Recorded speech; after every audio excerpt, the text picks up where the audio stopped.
Hey guys, what is up? Welcome back to my channel and welcome to episode 2 of my adulting series. Today I want to teach you guys how to do laundry because I've noticed that some people before they go off to college or something have never done laundry before. So I will teach you some of the basics just to get you started.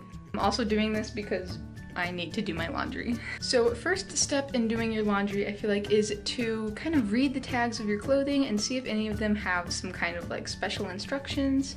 Here is my big pile of laundry. So I would start by kind of like checking tags of things, like especially items of clothes that are a little bit nicer. Here this one says machine wash cold. Do not use fabric softeners. So while I saw that, I will talk about fabric softeners real quick. I've personally never used them and I feel like they can kind of ruin your clothes a little bit. I don't know. Someone who has more experience, please let me know in the comments nicely. But kind of what I've heard and read about fabric softeners is that they're good for things like towels, but they're not very good for clothes and especially not very good for like workout material kind of clothes. Most tags say machine wash cold with light colors. Like that seems to be the general consensus of most of my clothes. So once you've figured that out, go ahead and sort them. Sort them into white and everything else because you don't want your colored clothes to kind of bleach and leak onto your white clothes. Luckily for me, I don't own anything white. Everything in my wardrobe is colored. So that's a pretty easy step for me. Like I don't really have to separate it because everything is dark and colored. But if you do have white shirts and socks and things like that, be sure to wash those separately because otherwise they might turn out slightly pink or something like that. Also, be sure to go through and check all of your pockets of your jeans and stuff like that because multiple times I have left things in my pockets like chapstick or a little note or something like that. I also one time left my phone in my pocket and that went through the wash and yeah, that was the end of that phone. So don't let your phone go through the wash. Make sure to check everything first.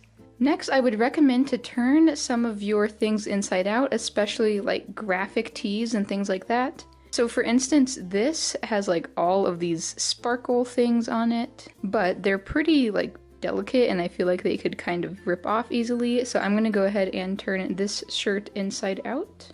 I have some other shirts, like this one for instance, which has this graphic on it, and by the feel of it, I can kind of tell that I think that it will come off with like not that many washes. So things like this, I'm going to go ahead and turn inside out as well. Next, if you have any stains, be sure to put a stain remover on that now and let it sit for, 5-10 minutes or maybe even longer if it's a really big stain. This is the stain remover I have. It's OxiClean Max Force Laundry Stain Remover. It works fine. I've used it a couple of times, if I like spill ketchup on my shirt or something. These are the only other two supplies I use for laundry. I use Tide Pods just because I find those easiest. It says it has a detergent, stain remover, and color protection all in one. They're just easy. I'm a college student. It's easy to just take one of these and put it into the washer.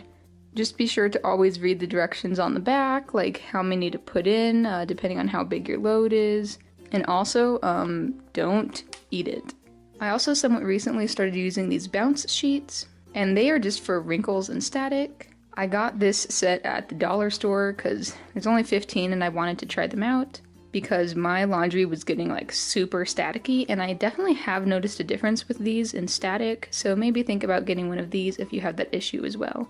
Other than, a basic detergent and stuff like that, I feel like a lot of things that are sold for laundry are kind of unnecessary. If you've been using some special, smelly thing and dryer sheets and the fabric softener and all of that like your whole life just because you did, think about why you're using it. And try doing a load of laundry without it and see how that goes. You might just be wasting a ton of money on that because people make you think that you have to buy it, but maybe you actually don't. And actually, same thing goes with the detergent as well. It'll probably tell you that you need to use a lot more than you really do. Try using like 3/4 or half of the amount that they tell you to use and see if your clothes still turn out clean. Because then you'll be using a lot less detergent and you'll be saving a lot of money. Right, I have 2 last things to say before you actually put everything into the washer. One thing is make sure nothing is wadded up. Make sure it is all nice and loose and nothing is like in a ball or something like that. And also, if you have, you know, jeans and stuff like this with a little button in the front, leave it unbuttoned. Don't button it because that's gonna put strain on the button and actually make this buttonhole like a lot more loose and everything. So you don't want to ruin it that way. And I just noticed too, if you have like rolled up jeans or capris like this, make sure to unroll them. A lot of people also separate like workout clothes from their regular clothes. That kind of depends on like how hot and cold you're gonna have it. Sometimes workout clothes you actually want on a hotter setting because that gets rid of more bacteria. But then on the flip side, hotter may make it shrink and it may kind of worsen it and make it not last as long. So just kind of take that into account and again, read the tags and see what they say. For me, I honestly just wash everything together. I know, I'm lazy, but I've been doing it for years and it works out fine for me, so I'm gonna keep doing it. Also, because I live in an apartment and have like the communal laundry area, then it costs money and everything, so I'm not gonna pay more money to do a ton of loads of laundry. All right, so I'm going to go ahead and put everything into my hamper and head over to the laundry room.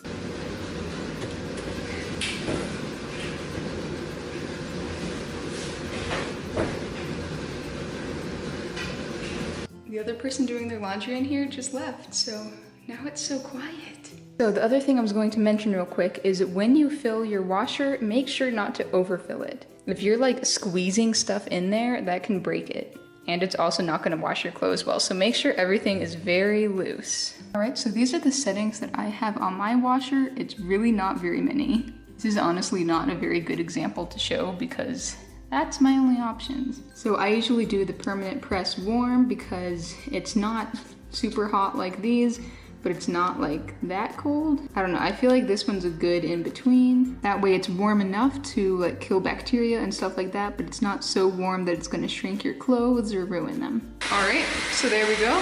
And I will be back in 28 minutes. And when you do laundry, especially at a communal place, be sure to set like a clock timer reminder on your phone or something so that you actually remember about it and remember to come back and you don't leave it here forever and annoy other people who want to use it. All right, you guys, it is half an hour later now and surprisingly no one else came in here and started their laundry. I think I must have just picked a lucky day. So now I'm going to move all of my stuff from the washer to the dryer. Now at this step, you want to take out anything in the washer that you don't want to be put in the dryer, obviously. So sometimes delicate clothes like, you know, workout clothes, swimsuits, bras, things like that, don't do too well in the dryer because that can damage them. So you might want to go through while you're loading everything from the washer to the dryer and pick out the clothes that you don't want to go in there. And then you can just hang them up either on a clothesline or just on the hanger if it's a shirt or something. The first thing to do when you open the dryer is check the lint trap. It looks like whoever used this before me like emptied half of it and not the other half, so go ahead and just empty all of it if it's not already. There's someone else's sock here.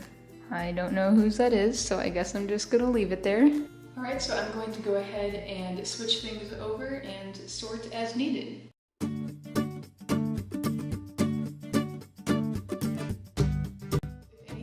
Got wadded up while it was in the washer, just be sure to kind of like shake it out and stuff before you put it into the dryer.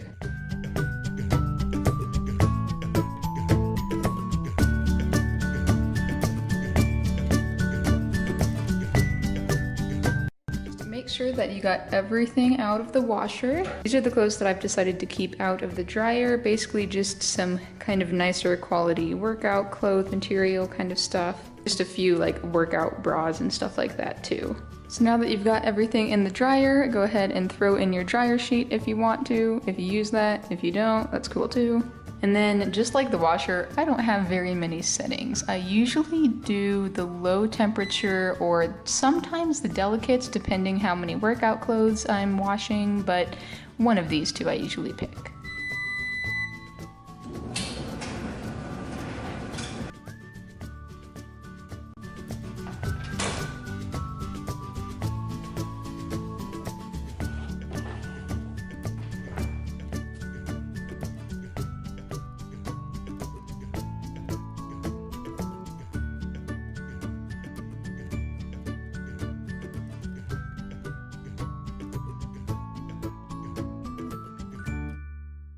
Alright, and my last tip for you guys is to fold your clothes immediately. As soon as they come out of the dryer, be sure to go and fold them, put them away, hang them up, whatever. Otherwise, if you let them sit there for a long time, they're gonna get super wrinkly. So just get in the habit of immediately folding and hanging up your clothes immediately once you're done with the dryer. Alright, thank you guys so much for watching this video, and I hope you learned something. Have a wonderful day, subscribe if you want to stick around, and I'll see you next time. Bye guys!